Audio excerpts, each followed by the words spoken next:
Welcome back everyone. अब हम लोग शुरू करने जा रहे हैं यूनिट नंबर 2। यूनिट टू हमारा क्या है? Data link layer. Data link layer के नंबर 1 अपने फंक्शन अगर पढ़े हों तो रिस्पॉन्सिबिलिटी है उसकी फ्रेमिंग।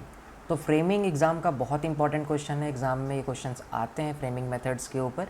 उसमें भी सबसे ज़्यादा इंपॉर्टेंट है हमारा Manchester and differential Manchester encoding. ठीक है, it is a framing method. तो सबसे पहले समझते हैं कि what is framing. Framing is a function of data link layer. जैसा भी बताया कि it is a function of data link layer. It provide a way for sender to transmit a set of bits that are meaningful to the receiver. यानी कि हमें जब कुछ message भेजना है सेंडर से रिसीवर की तरफ, तो उसका एक मीनिंगफुल रीज़न हो। ऐसा होता है कि हाँ तो 10100110 के लंबी सी पूरी की पूरी यहाँ पर वो होगी, स्ट्रीम होगी। तो उस स्ट्रीम से मीनिंगफुल डेटा एक्सट्रैक्ट करना मुश्किल हो जाएगा। यानी कि हमें फुल स्टॉप को डिटरमाइन करना होगा कि इतने दूर का मैसेज भाई पहले पढ़ लो, उसके बाद यहाँ से यहाँ पढ़ना, ताकि मीनिंगफुल इन्फॉर्मेशन तुम निकाल सको। उसके लिए फ्रेमिंग करना इंपॉर्टेंट होता है। वही इस प्रोसेस के नाम है फ्रेमिंग। फ्रेमिंग के अंदर क्या करते हैं, इस स्ट्रीम ऑफ डेटा में से फ्रेम्स बनाते हैं और उस फ्रेम को रिसीवर बाद में समझ पाता है बाय डिकोडिंग इट। तो हम पहले एनकोड करते हैं ताकि फ्रेम्स डिफरेंट डिफरेंट बन जाए और रिसीवर रिसीव करके उस फ्रेम को डिकोड करके इन यूजफुल इन्फॉर्मेशन, अपने लिए मीनिंगफुल इन्फॉर्मेशन एक्सट्रैक्ट कर सकता है। This can be accomplished by attaching special bits patterns to the beginning और एंड ऑफ द फ्रेम।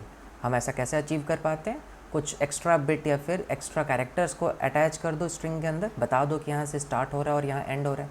अगर ऐसा कुछ हम लोग ऐड कर देंगे तो भी काम हो जाएगा। समझ में आता है? बहुत सिंपल सा प्रोसेस है। फ्रेमिंग मतलब आप फ्रेम बनाओ जिससे रिसीवर रिसीव करके इस फ्रेम से कुछ मीनिंगफुल इन्फॉर्मेशन निकाल सके। ठीक है, अब देखते हैं व्हाट आर फ्रेमिंग मेथड्स। ठीक है, तो फ्रेमिंग मेथड्स में नंबर 1 फ्रेमिंग मेथड आता है character count. What is this character count? ठीक, जब कैरेक्टर काउंट की बात करते हैं तो इसमें होता है हमारे पास, मान लो 10011111101 ऐसा कुछ आया, कुछ स्ट्रीम ऑफ डेटा था। तो आप क्या करोगे इसमें कि काउंट कर लो कैरेक्टर्स को, 1 2 3 4 5 6 7 8 9 10। यहाँ पर टोटल 10 कैरेक्टर्स हैं। मान लो आपका जो यूजफुल इन्फॉर्मेशन है वो इतनी दूर में है, तो आप इसको फ्रेम 1 बनाना चाहते हो। तो बस क्या करो, इस फ्रेम के साथ में ना, इस फ्रेम के अंदर जितने बिट्स हैं उनको काउंट करके उनका लेंथ लिख दो, 1 2 3 4 5 6, यानी यहाँ पर 6 होना चाहिए। अब क्या, जैसे ही 6 लिखा तो जब रिसीवर रिसीव करेगा, इस 6 को रीड करेगा, तो उसे पता है कि इसके आगे के 6 बिट को वो रिसीव करेगा, उसको डिकोड करेगा, जिससे उसे मीनिंगफुल इन्फॉर्मेशन मिल जाएगी। तो ये तो था हमारा one of the framing method. Simplest method है कि भाई अपने फ्रेम बनाओ, मीनिंगफुल इन्फॉर्मेशन की काउंटिंग स्टार्टिंग में डाल दो कि कितने कैरेक्टर्स हैं इस फ्रेम में। लेकिन इसमें प्रॉब्लम ये है कि अगर बाई एनी चांस इस 6 का 7 हो गया इन द ट्रांसमिशन, तो ये गलती से इस 1 को भी इंक्लूड कर लेगा, और जब रीड करेगा तो उसे इन्फॉर्मेशन काम की मिलेगी ही नहीं, उसे तो अजीब सी इन्फॉर्मेशन मिलेगी, जिससे प्रॉब्लम क्रिएट हो सकता है। यानी कि ये स्टार्टिंग में सिर्फ एक एक्स्ट्रा बिट ऐड कर देना जो काउंट रखेगा कैरेक्टर्स का, ये हमारे लिए सफिशिएंट नहीं था। इसमें कुछ एरर आने के चांसेस थे कि अगर कहीं गलती से ये 7 का 8 हो गया तो फिर ये एक और एक्स्ट्रा बिट अंदर ले लेगा, या फिर 6 का 5 हो जाता तो एक बिट मिस हो जाता, तो भी यूज़फुल इन्फॉर्मेशन खो जाती है हमारी। तो उस पर्टिकुलर टाइम पे ये मेथड फेल हो जाता है।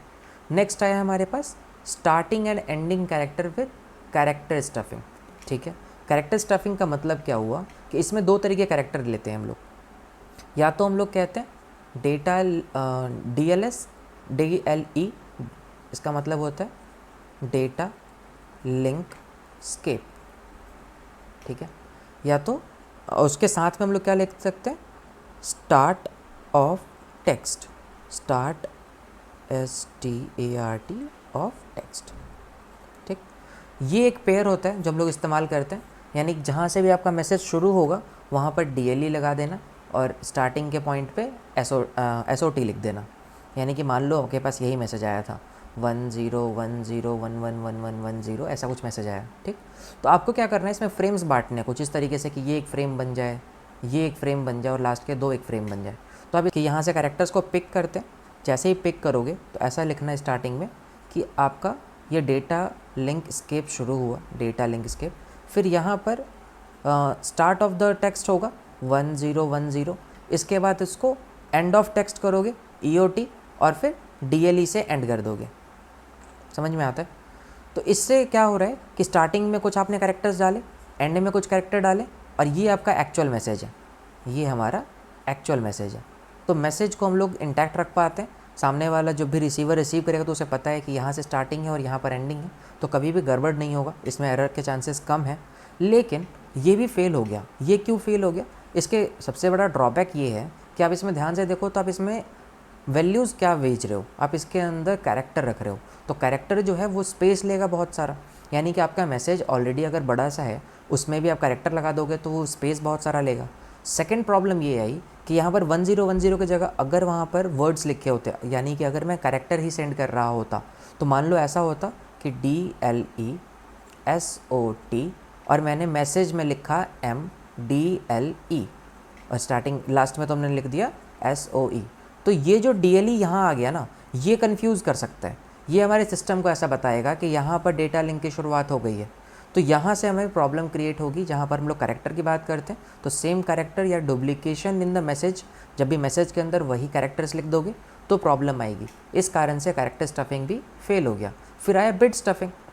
बिट स्टफिंग कहता है कि इन पूरे को हटा करके यहाँ पे बिट लिख दो, 0 1 1 1 1 0, यानी 5 1s और 0। तो ये जो है, ये बिट अगर स्टार्टिंग में रहेगा और यही बिट एंड में रहेगा तो हम लोग कह सकते हैं कि ये स्टार्टिंग फ्रेम है और ये एंडिंग फ्रेम है। तो इससे सिर्फ एक फ़ायदा मिला अपने को कि मतलब अगर आप इन दोनों को देखो, starting and ending character with character stuffing and bit stuffing, इन दोनों में ज़्यादा फ़र्क नहीं है। आप यहाँ पर कैरेक्टर लेते हो, बताते हो स्टार्टिंग और एंडिंग पॉइंट को, और यहाँ पर स्टार्ट और एंड को ना बिट्स से रिप्रेजेंट किया जाता है। और बिट्स कौन से लेते हो? इस तरीके से 0 से स्टार्ट किया, 5 1s एंड देन 0। तो जब 5 कंटिन्यूस 1 आता है तो सिस्टम अपने तरफ से 0 एम्बेड कर देता है और कहता है ये स्टार्टिंग पॉइंट है। ठीक है, इस तरीके से हमारा बिट स्टफिंग बना। एग्ज़ाम में सबसे ज़्यादा क्वेश्चन आते हैं Manchester and differential Manchester encoding के ऊपर से, तो इसे समझते हैं थोड़ा सा डिटेल में। ठीक है, हाँ।